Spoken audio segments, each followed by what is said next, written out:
បាទប្រិមិត្តយើងវិលមកជួបគ្នាបន្តទៀតបាទបាទសូមជម្រាបជូនភាគបន្តអ្នកអាជីវករផ្សារដើមគោថ្ងៃនេះក្រុមអាជីវករផ្សារដើមគោគាត់ទៅជួបជាមួយនឹងខាងសាលាក្រុងដើម្បីធ្វើការដោះស្រាយគ្នាជុំវិញអំពីការផ្លាស់ប្ដូរការសាងសង់ផ្សារថ្មីនៅផ្សារដើមគោបាទកាលពីសប្តាហ៍មុននោះពួកគាត់មានការភ្ញាក់ផ្អើលម្ដងរួចមកហើយដោយឃើញខាងសាលាក្រុងទៅវាស់វែងយកម៉ែត្រចាក់លិចចាក់កើតចាក់ត្បូងចាក់ជើងគាត់ផ្អើលទិលបាទដល់ពេលចឹងទៅគាត់ថាគេវាស់វែងហ្នឹងបែបប្រុងលក់ហើយគាត់ធ្វើការតវ៉ាតែឥឡូវនេះថ្ងៃនេះខាងសាលាក្រុងហ្នឹងគាត់ចង់ហៅក្រុមអាជីវករហ្នឹងមកពន្យល់ប្រាប់ឲ្យច្បាស់អំពីគោលការណ៍របស់សាលាក្រុងហ្នឹងថាតើត្រូវកសាងផ្សារដើមគោនឹងដោយរបៀបយ៉ាងណាបាទ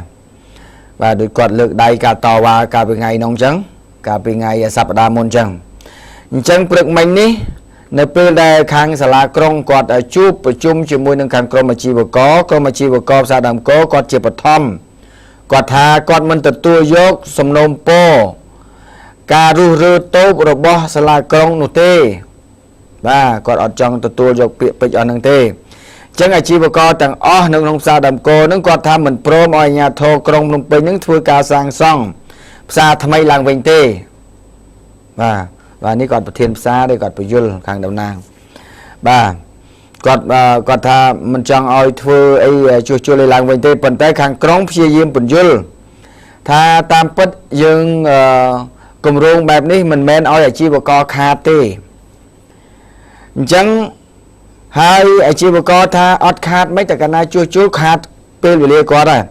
ហើយមូលហេតុដែលគាត់អត់ឲ្យជួសជុលគាត់ថាខាតពេលវេលារកស៊ីនឹងធ្វើឲ្យប៉ះពាល់ដល់មុខរបររបស់ពួកគាត់នេះគាត់តតាំងមួយសាលាក្រុងនេះពងខ្ញុំនិយាយនេះគាត់កំពុងនៅនោះរូបភាពប្រជុំមិញសហការីឲ្យទៅមិញអត់ឃើញអញ្ចឹងចំណែក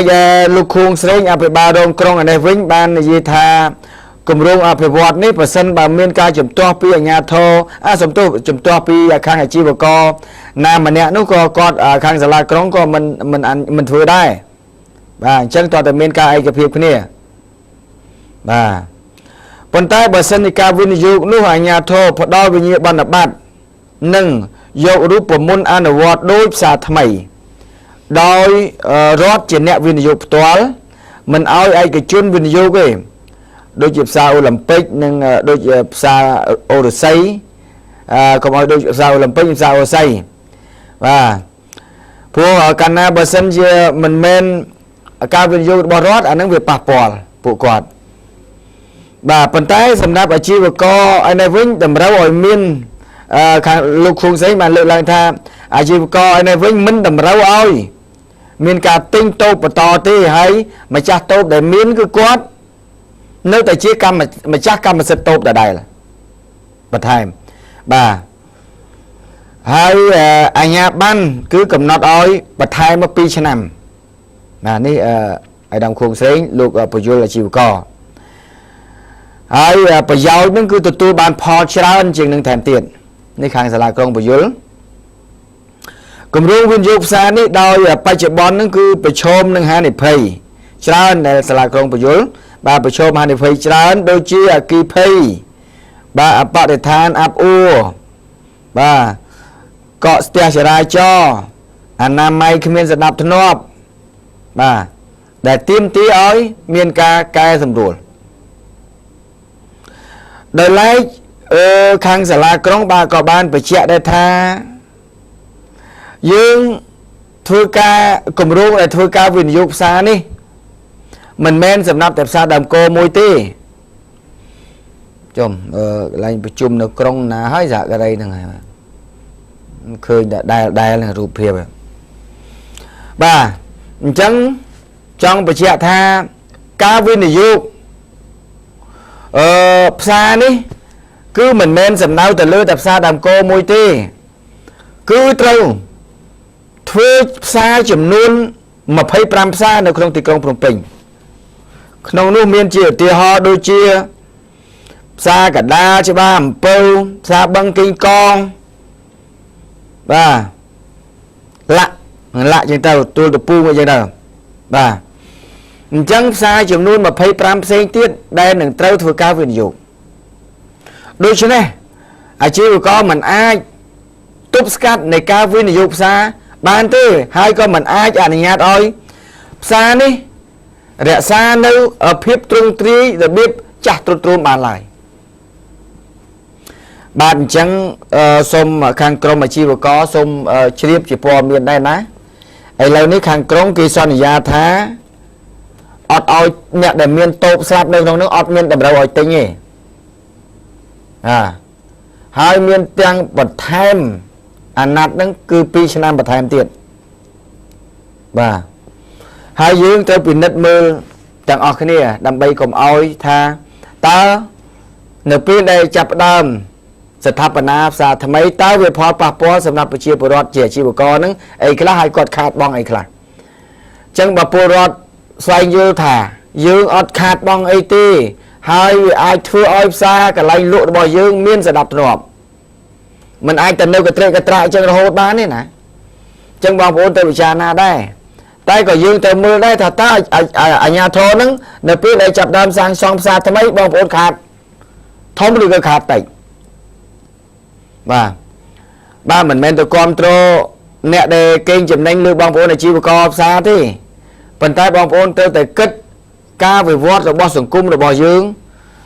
ត្រូវតែដំណើរការទៅមុខវាមិនអាចឲ្យនៅមួយកន្លែងបានទេបាទអីក៏ដោយត្រូវតែមានការដើរទៅមុខបងប្អូនចង់នៅដដែលប៉ុន្តែគេគិតអំពីសណ្ដាប់ធ្នាប់វាធ្វើឲ្យប៉ះពាល់សង្គមរបស់យើងទៅមូលដូចជានៅផ្សារដើមកោនឹងកន្លែងចតឡានកន្លែងបេនឡានរញ៉េរញ៉ៃច្រើនដែលធ្វើឲ្យអ្នកខ្លះគាត់រត់ដេញចាប់មួយបែកប្រសាទពេញនឹងផ្លូវចឹងទៅណែនេះតែជាប៉ះពាល់អញ្ចឹងឥឡូវបងប្អូនត្រូវទៀមទាយកប៉ុណ្ណេះបានហើយគេវិនិយោគផ្សារក៏វិនិយោគចោះប៉ុន្តែបងប្អូនត្រូវមើលលក្ខខណ្ឌថាតើនៅពេលដែលការសាងសង់ផ្សារទៅបងប្អូនដែលមានតូបស្រាប់តម្រូវឲ្យគាត់ទិញដែរឬទេបាទ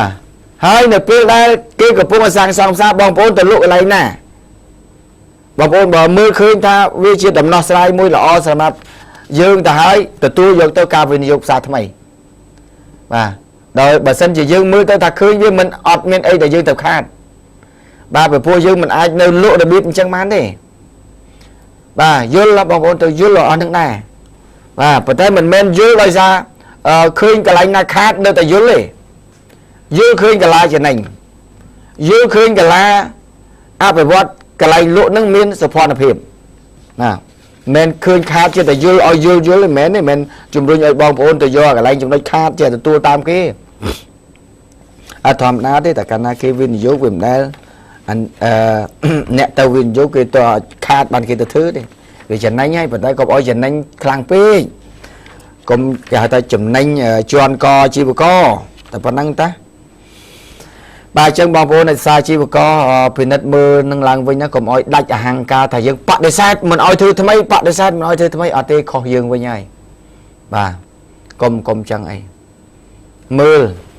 លក្ខខណ្ឌមើលគម្រោងមើលប្លង់ដែលគេសាងសង់ហ្នឹងបាទគេស្តង់ដារម៉េចតម្រូវឲ្យយើងទិញម៉េចបង់លុះម៉េចបាទបើសិនថាមើលទៅយើងវាអត់មានលទ្ធភាពដល់ទេអាហ្នឹងគាត់ជំទាស់ត្រូវហើយបងប្អូនជំទាស់ត្រូវហើយប៉ុន្តែបើសិនជាគេអត់មើលដូចមិញដូចតាមអាយដាមខួងស្រេងលើកឡើងថាអត់តម្រូវឲ្យបងប្អូនអាជីវករដែលមានតូបហ្នឹងទិញទេចាអាហ្នឹងមានអីទៅពិបាក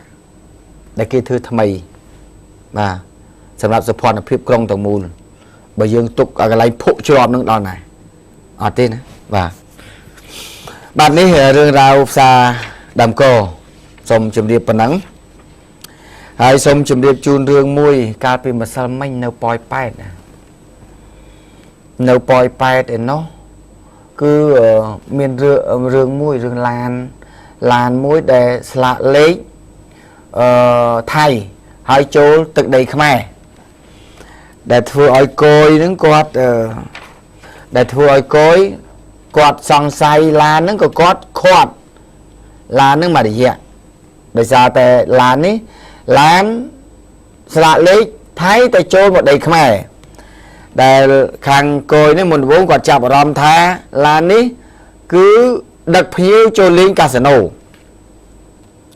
ប៉ុន្តែក្រោយមកក៏ត្រូវបានបញ្ចប់ទៅវិញបាទដោយសារតែខាងមន្ត្រីគយនៅច្រកហ្នឹងគឺគាត់យល់ច្បាស់ថាអូឡានហ្នឹងគាត់អាសាចេញចូលមកកន្លែងច្រកប៉ោយប៉ែតហ្នឹងហើយជាពិសេសនៅកន្លែងកាស៊ីណូហើយម្សិលមិញនេះម្ចាស់ឡានហ្នឹងគឺគាត់ទូរស័ព្ទមកខ្ញុំដើម្បីធ្វើការបកស្រាយបាទខ្ញុំអត់បានផ្សាយទេប៉ុន្តែម៉ោងទី1ផ្សាយសេចក្តីរាយការណ៍ពីបុគ្គលិកតាមខេត្តមកបាទអញ្ចឹងម្ចាស់ឡាននេះម្ចាស់ឡានលេខផ្លាក88ម៉ាន88មើលថាកន្លែងដាក់ចំតិចមើលកុំឲ្យខុសបាទផ្លាកលេខមិញ8889នេះបាទ8899បាទផ្លាកនៅថៃផ្លាកលេខនៅថៃគាត់បានបញ្យល់ប្រាប់ខ្ញុំម្សិលមិញថាលោកវិធីខ្ញុំជឿជាក់លើហងមាសសូមនិយាយការពិតប្រាប់ថាឡាននេះគឺជាឡានរបស់ខ្ញុំពិតប្រាកដដែលខ្ញុំជាជនជាតិខ្មែរប៉ុន្តែខ្ញុំបានប្រពន្ធថៃអូអញ្ចឹងមានថាឡានហ្នឹងប្រពន្ធគាត់ដឹងបាទឡានហ្នឹងគឺការឡានរបស់គាត់ពិតប្រាកដហើយគាត់បានប្រពន្ធថៃតែគាត់ធ្វើការងារនៅមេកាកាស៊ីណូនៅខាងកម្ពុជាចាណាហើយឡាននេះគាត់ក៏ធ្លាប់បានប្រាប់មន្ត្រីគយមន្ត្រីច្រករួចជាស្រេចហើយតាំងពី4ឆ្នាំមុនឡាននេះគឺគាត់ចេញចូលតាមច្រកហ្នឹងគឺជារៀងរាល់ថ្ងៃបាទព្រោះគាត់ធ្វើការងារនៅកាស៊ីណូប៉ោយប៉ែតបាទអញ្ចឹងគាត់អត់មានបានដឹកម៉ួយដឹកភ្ញៀវមកលេងកាស៊ីណូនៅប៉ោយប៉ែតហ្នឹងទេគឺឡានរបស់គាត់ហ្នឹងគឺគាត់បើកចេញចូលមកកម្ពុជាហ្នឹងគឺដោយសារគាត់ធ្វើការងារជាមេកានៅកាស៊ីណូនៅក្នុងទឹកដីកម្ពុជាប៉ុន្តែដោយសារតែម្សិលមួយថ្ងៃនេះគឺខាងគយគាត់មន្ត្រីគយដែលគាត់មកដូរមកថ្មីគាត់អត់បានដឹងរឿងចាស់ដែលគយមុនអញ្ចឹងធ្វើឲ្យគាត់ភ័ន្តច្រឡំហៅគាត់សាកសួរដែលគាត់ថាមានសារព័ត៌មានខ្លះចុះផ្សាយនឹងខុសការពិតឥឡូវគាត់សូមបកស្រាយការពិតគាត់ថាទី1មិនមែនឡានគាត់លួចនាំចូលខុសច្បាប់មកស្រុកខ្មែរទេគឺឡានរបស់គាត់ផ្ទាល់ខ្លួនគាត់បើកមកធ្វើការជារៀងរាល់ថ្ងៃនៅកាស៊ីណូនៅក្នុងខ្មែររយៈពេល4ឆ្នាំមកហើយហើយគាត់អត់ដែលបានដឹកភ្ញៀវដឹកអីនៅក្នុងឡានហ្នឹងមកលេងទេគឺមកតែខ្លួនគាត់ផ្ទាល់ដើម្បីមកធ្វើការហើយដោយសារតែផ្លាកលេខថៃនេះពពោះគាត់មានប្រពន្ធជាជនជាតិថៃគាត់នៅក្នុងទឹកដីថៃឯណោះតែគាត់ធ្វើការនៅកាស៊ីណូនៅខ្មែរបាទនេះគាត់ចង់បញ្ជាក់អញ្ចឹងបាទគាត់ចង់បញ្ជាក់កុំឲ្យភ័ន្តច្រឡំថាគាត់នឹងជាមនុស្សរកស៊ីរត់ពន្ធឡានខុសច្បាប់ចូលក្នុងទឹកដីខ្មែរគាត់នេះជាអ្នករត់ពន្ធមនុស្សយកចូលទឹកដីខ្មែរដើម្បីលេងល្បែងគាត់អត់មានទេតាមពិតគឺគាត់ធ្វើការងារនៅកាស៊ីណូនឹងពិតប្រាកដហើយឡាននេះគឺឡាននៅក្នុងបើកបរនៅក្នុងទឹកដីថៃទេប៉ុន្តែគាត់សុំឯកសិទ្ធិពីខាងគយកន្លងមកគឺបើកចូលមកធ្វើការនៅត្រឹមតែប៉ោយប៉ែតចាបាទប៉ុណ្ណឹងបាទឥឡូវនេះសូមបញ្ចប់រឿងប៉ុណ្ណឹងដែលគាត់សូមបំភ្លឺប៉ុណ្ណឹងហើយយើងក៏លេខទៅមើលរឿងនៅឯរតនគិរីកាលពីម្សិលមិញនេះគឺមានប្រជាពលរដ្ឋប្រមាណជា100គ្រួសារបានទៅតវ៉ានៅឯមុខតុលាការដែលគាត់សូមឲ្យខាងតុលាការមេត្តាដោះលែងប្រជាពលរដ្ឋម្នាក់ដែលត្រូវបានចាប់ខ្លួនបាទហើយចាប់ខ្លួនរឿងអីបុគ្គលទូនទីឲ្យខាងកញ្ញាបាទសូមជើញចាប្រជាពលរដ្ឋជិត100នាក់គឺតវ៉ាសូមឲ្យមានការដោះលែងលោកសៃរ៉េតដែលជាប់ចោទពីបទប្រើអំពើហិង្សាដោយចេតនាប្រជាពលរដ្ឋជិត100នាក់មកពីភូមិថ្មីឃុំជ័យឧត្តមស្រុកលំផាត់ផ្ដុំគ្នាមកសាលាដំបងខេត្តរតនគិរីតវ៉ាសូមឲ្យមានការដោះលែងបុរសម្នាក់ឈ្មោះសៃរ៉េតអាយុ47ឆ្នាំជនជាតិឡាវដែលរស់នៅក្នុងភូមិឃុំខាងលើឲ្យមានសិទ្ធិសេរីភាពឡើងវិញបន្ទាប់ពីសមត្ថកិច្ចបានចាប់បញ្ជូនលោកសៃរ៉េតនេះមកតុលាការដោយចោទពីបទប្រើអំពើហិង្សាដោយចេតនាហើយហេតុការណ៍នេះបានកើតឡើងកាលពីរសៀលថ្ងៃទី21ខែកក្កដាឆ្នាំ2015កន្លងទៅនេះ តាមសម្ដីប្រជាប្រដ្ឋដែលមកតវ៉ានេះគឺបានឲ្យដឹងថានៅឆ្នាំ2012គឺមានកូនកំឡោះមកពីស្រុកវឿនសៃទៅយកប្រពន្ធនៅក្នុងស្រុកលំផាត់ភូមិថ្មីឃុំជ័យឧត្តមហើយយប់ថ្ងៃការនោះគឺមានករណីហិង្សាមួយកើតឡើងក្នុងរោងការហើយក្រោយមកក៏មានពាក្យបណ្ដឹងប្តឹងថាលោកសៃរ៉េតនេះគឺជាអ្នកបង្កឲ្យមានអំពើហិង្សាទៅវិញដោយរូបលោកគឺមិនបានដឹងអីសោះពួកគាត់លើកឡើងទៀតថាលោកសៃរ៉េតនេះគឺមិនបានជាប់ពាក់ព័ន្ធជាមួយនឹងអំពើហិង្សាក្នុងពិធីមង្គលការនោះឡើយព្រោះលោកសៃរ៉េតនេះគឺជាមនុស្សវ័យចំណាស់ណាស់ចា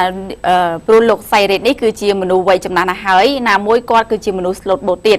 គឺមិនដែលមានរឿងរ៉ាវជាមួយអ្នកណាទេហើយនេះហើយទើបប្រជាប្រដ្ឋទាំងនេះគឺសុំតវ៉ាឲ្យមានការដោះលែងលោកសៃរ៉េតលោកណាប៊ុនវៃមេភូមិថ្មីបានបញ្ជាក់ដែរថាពួកគាត់នាំគ្នាមកនេះគឺក្នុងគោលបំណងធ្វើជាសាក្សីនិងតវ៉ាសុំឲ្យតុលាការមានដំណោះស្រាយណាមួយចំពោះលោកសៃរ៉េតនេះពួកគាត់បានធានាអះអាងថាឈ្មោះនេះពុំបានបង្កអំពើហិង្សានៅក្នុងពិធីមង្គលការដោយការចោទប្រកាន់ក្នុងពាក្យបណ្ដឹងនោះឡើយជុំវិញការតវ៉ារបស់ប្រជាប្រដ្ឋនេះគឺលោកសួសឡាប្រធានសាលាដំបងខេត្តរតនគិរីឲ្យដឹងថាបើយោងតាមពាក្យបណ្ដឹងរបស់ឈ្មោះលេងកកជាដើមបណ្ដឹងមានសាក្សីគ្រប់គ្រាន់ហើយជនដែលត្រូវចោទគឺមានកិច្ចវេះគឺមានការកិច្ចវេះពីការចូលបំភ្លឺទើបតុលាការសម្រេចបង្គាប់ឲ្យឃុំខ្លួនបណ្ដោះអាសន្នបើក្រុមអ្នកតវ៉ាមានសាក្សីគ្រប់គ្រាន់នោះទើបតុលាការនឹងមានដំណោះស្រាយសារជាថ្មីគួរបញ្ជាក់ផងដែរថាចំពោះសំណុំរឿងមួយនេះកើតឡើងតាំងពីឆ្នាំ2012មកម្លេះរហូតមកដល់ថ្ងៃទី20ខែកក្កដាឆ្នាំ2015នេះគឺទើបចាប់ខ្លួនលោកសៃរ៉េតទាំងដែលរូបលោកគឺមិនបានកិច្ចខ្លួនទៅណាផងនោះចា៎អូកើតឡើងតាំងពីឆ្នាំ2012នោះចាតាំងពី2012តាក់ទងនឹងរឿងហិង្សានៅក្នុងពិធីមង្គលការបាទអញ្ចឹងបងប្អូនប្រជាពលរដ្ឋដែលគាត់អញ្ជើញមកនេះគឺគាត់ចង់ឲ្យមានការដោះលែងលោកសៃរ៉េតនឹងជាប្រជាពលរដ្ឋថាគាត់អត់មានកំហុសអញ្ចឹងណាចា៎បាទហើយសូម្បីតែប្រធានភូមិឯងក៏មកអះអាងដែរអញ្ចឹងណាអះអាងបាទប៉ុន្តែបើតាមខ្ញុំបញ្ជាក់ពីខាងតុលាការមន្ត្រីតុលាការនៅខេត្តរតនគិរីគាត់បានបញ្ជាក់ឲ្យដូចបានអះអាងអញ្ចឹងគាត់ថាអត់អីទេបើសិនជាមានសាក្សីបងប្អូនប្រជាពលរដ្ឋគាត់មានសាក្សីច្បាស់លាស់អីគ្រប់គ្រាន់អស់ទៅហើយអញ្ចឹងបងប្អូនអាចវិលត្រឡប់ទៅវិញទៅហើយសវនាការនៅសល់2សប្តាហ៍ទៀតនឹងបើកហើយសូមឲ្យបងប្អូនបញ្ជូនសាក្សីនឹងមកថាគាត់អត់ពិតជាអត់មានជាប់ពាក់ព័ន្ធអីនឹងតុលាការនឹងសម្រេចមើលពីអង្គហេតុហ្នឹងដើម្បីឲ្យគាត់បាននៅក្រៅឃុំបាទអញ្ចឹងឥឡូវនេះបងប្អូនប្រជាពលរដ្ឋគាត់វិលត្រឡប់ទៅវិញហើយបាទហើយគាត់រងចាំនឹងយកសាក្សីឲ្យជាក់លាក់ណាមួយទៅបង្ហាញប្រាប់តុលាការថ្ងៃសៅរ៍នាការនៅ2សប្តាហ៍ទៀតបាទនេះគឺជាកង្វល់របស់ពួកគាត់ដែលគាត់មើលឃើញថាបុគ្គលដែលត្រូវបានចាប់ខ្លួននេះគាត់អត់មានជាអ្នកកោងកាចសាហាវឬក៏ជាអ្នកលេងជើងកាងជើងអីនៅតំបន់នោះទេបាទអញ្ចឹងហើយបានជាធ្វើឲ្យពួកគាត់ធ្វើការតវ៉ាសូមឲ្យមានការដោះលែងបាទតែយ៉ាងណាក៏ដោយសូមបងប្អូនប្រជាពលរដ្ឋមេត្តារកសាក្សីទាំងអស់ចាំចូលខ្លួនទៅបំភ្លឺនៅថ្ងៃដែលគេបើកសវនាការហ្នឹងទៅដើម្បីសូមឲ្យមានឲ្យគ្នាបាននៅក្រៅឃុំបាទហើយបញ្ជាក់ឲ្យពិតទៅបាទធម្មតាទេអ្នកប្រព្រឹត្តពិតប្រកបអាហ្នឹងវាទោសទណ្ឌវាដាច់ខាតត្រូវតែចោទប្រកាន់នៅច្បាប់គឺច្បាប់បាទมันអាចប្រើប្រាស់អារម្មណ៍ដើម្បីជាការសម្រេចទោសទេបាទអញ្ចឹងច្បាប់ចែងយ៉ាងណាទោសទណ្ឌរបស់អ្នកបណ្ណាគឺតាមច្បាប់ហើយបាទអញ្ចឹងបងប្អូនជើញទៅផ្ទះហើយចាំត្រៀមសាក្សីមកជួយគាត់ឡើងវិញបាទឥឡូវនេះសូមបញ្ចប់ហើយយើងក៏លេខមកមើលជំនួយបាទជំនួយដែលយើងទទួលបានបាញ់មិញនេះគឺមានបងស្រីបាទខាងអស់នៅអង្គវាអស់ហើយចាបាទបងស្រីគាត់ឈ្មោះពេជ្របញ្ញាបងស្រីពេជ្របញ្ញាព្រមនឹងអ្នកម្ដាយរបស់គាត់បាទអ្នកម្ដាយរបស់គាត់គាត់ជូននៅថវិកាចំនួន$100បាទ$50ទៅខាងគុណធបុប្ផានិង$50ទៀតទៅខាងក្រីក្រអរគុណលោកស្រីពេជ្របញ្ញាព្រមទាំងអ្នកម្ដាយរបស់គាត់បាទហើយទី2គឺកញ្ញាសុកសុផានារីបាទកញ្ញាសុកសុផានារីព្រមទាំងបងប្អូនទាំងអស់បាទគាត់ចូលទៅពេទ្យគុណធបុប្ផា$10និងជនក្រីក្រ$10បាទ$10ដែរហើយនឹងអ្នកនៅប្រទេសស្វីតហ្សែឡែនបាទអ្នកនៅប្រទេសស្វីតហ្សែឡែនគឺលោកយាយបាទលោកយាយតេងម៉ៃទីមបាទលោកយាយតេងម៉ៃទីមគាត់រស់នៅខាងនៅខាងស្វីតហ្សែឡែន បាទនៅខាង Switzerland គាត់ឧបត្ថម្ភចំនួន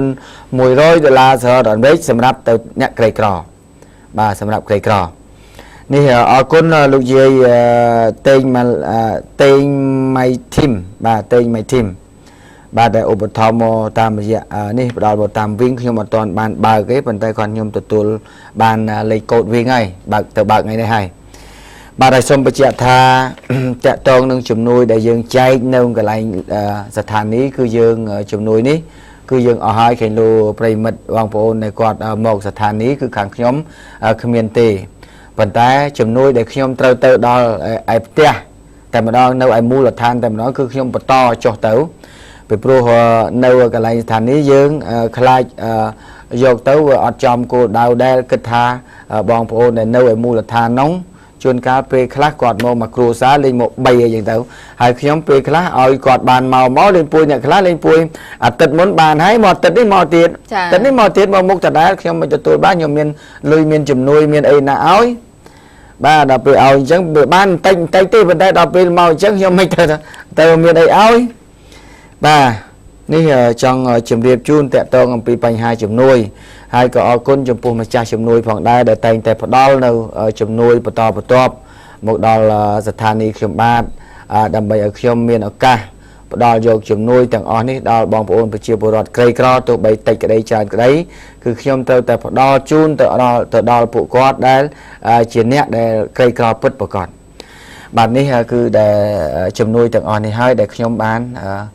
ទទួលបានពីប្រិមិត្តទាំងក្នុងនិងក្រៅប្រទេសបាទអរគុណណាស់ប្រជាពលរដ្ឋខ្មែររបស់យើងទាំងក្នុងប្រទេសនិងក្រៅប្រទេសហើយក្រៅប្រទេសមានបារាំងមានអាមេរិកមានស្វីសឡែនមានជប៉ុនបាទមានកាណាដាមានអូស្ត្រាលីបាទគាត់មកបន្តបន្ទាប់តែម្ដងខ្លះគាត់បានផ្ដល់តាមរយៈMinigram ខ្លះទៀតផ្ដល់តាមរយៈWestern Union ហើយខ្លះទៀតបានផ្ដល់មកតាមរយៈសាច់ញាតិរបស់គាត់ដែលរស់នៅក្នុងប្រទេសខ្មែរបាទហើយយើងនឹងបន្តជូននៅជំនួយទាំងអស់នេះដល់ប្រជាពលរដ្ឋដែលលោកអ្នកបានឃើញជាក់ស្ដែងដែលក្រីក្រពិតប្រាកដនៅដែលទីតាំងហើយបងប្អូនដែលនៅខាងក្រៅប្រទេសមកហើយចង់ទៅជាមួយខ្ញុំក៏បានដែរបាទទូទាំងនេះជនឥឡូវនេះដោយសារតែពេលវេលាដល់ទីបញ្ចប់ទៅហើយសម្រាប់ម៉ោងពេលនេះខ្ញុំគិតថាជម្រាបលាទូទាំងនេះជនធំប៉ុណ្ណេះបាទហើយយើងក៏មានព័ត៌មាននៅបន្តទៀតដែរប៉ុន្តែដោយសារតែពេលវេលាដល់ទីបញ្ចប់យើងចាំជួបគ្នានៅរឿងរ៉ាវស្អែកទៀតបាទអញ្ចឹងសម្រាប់ពេលវេលានេះខ្ញុំជាមួយនឹងកញ្ញាសុភារួមជាមួយនឹងក្រុមការងារទាំងអស់សូមជម្រាបលាយើងជួបគ្នានៅថ្ងៃស្អែកបន្តទៀតបាទ